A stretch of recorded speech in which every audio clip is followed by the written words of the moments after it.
Hello ನಮಸ್ಕಾರ, ನೀವು ನೋಡ್ತಾ ಇದ್ದೀರಾ ಇಂಡಿಯಾ ಫಸ್ಟ್. ನಾನು ರಕ್ಷತ್ ಶೆಟ್ಟಿ. ಈಗ ಹೆಡ್ಲೈನ್ಸ್. ಕೊರೋನಾ ದೇಹಕ್ಕೆ ಬಾಧಿಸಿದ ರೋಗವಲ್ಲ, ಅದು ಬದುಕಿಗೆ ಕೊಳ್ಳಿ ಇಟ್ಟ ಮಹಾಮಾರಿ. ಸದ್ಯ ಮಾರುವೇಷ ತೊಟ್ಟು ಅಗೋಚರ ಯುದ್ಧ ಸಾರಿದ ಮಾಯಾವಿ ಮತ್ತೆ ಚಿಂತೆಗೆ ದೂಡಿದೆ. ಕೇರಳದಲ್ಲಿ ರೂಪಾಂತರಿ ಸೋಂಕಿನ ಸುಂಟರ ಗಾಳಿ ಸೃಷ್ಟಿಯಾಗಿದೆ. ನಾಳೆ ಬೆಂಗಳೂರಲ್ಲಿ ಮಹತ್ವದ ಸಭೆ ನಡೆಯೋದಕ್ಕಿದೆ.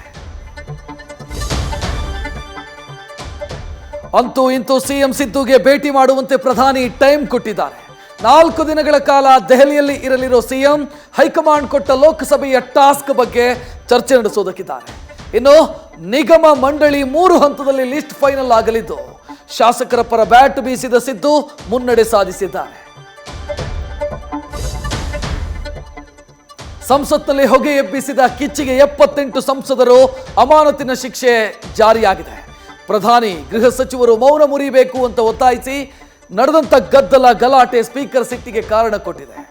ಬಾಕಿ ಉಳಿದ ಅಧಿವೇಶನಕ್ಕೆ ಹಾಜರಾಗುವಂತೆ ತಾಕೀತು ಮಾಡಲಾಗಿದ್ದು, ಮೊದಲ ಬಾರಿಗೆ 92 ಸಂಸದರು ಸಸ್ಪೆಂಡ್ ಆಗಿದ್ದಾರೆ.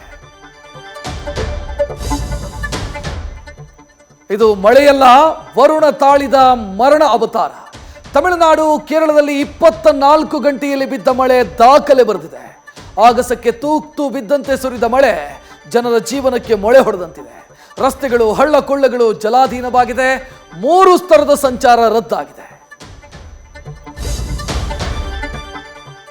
ಡಿ ಕಂಪನಿ ಮುಂಬೈಗೆ ನೆತ್ತರ ಗಾಯ ಮಾಡಿದ ಡೋಂಗ್ರಿ ಗಲ್ಲಿಯ ನಟೋರಿಯಸ್ ಗ್ಯಾಂಗ್ ಸದ್ಯ ಈ D company shift and delete ಹಂತಕ್ಕೆ ಬಂದಿದೆ.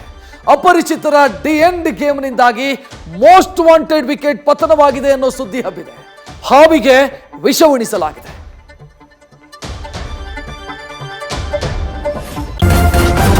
ನ್ಯೂಸ್ ಫಸ್ಟ್, ನಿರ್ಭೀತಿಯಿಂದ ನಿಮ್ಮ ಪರವಾಗಿ.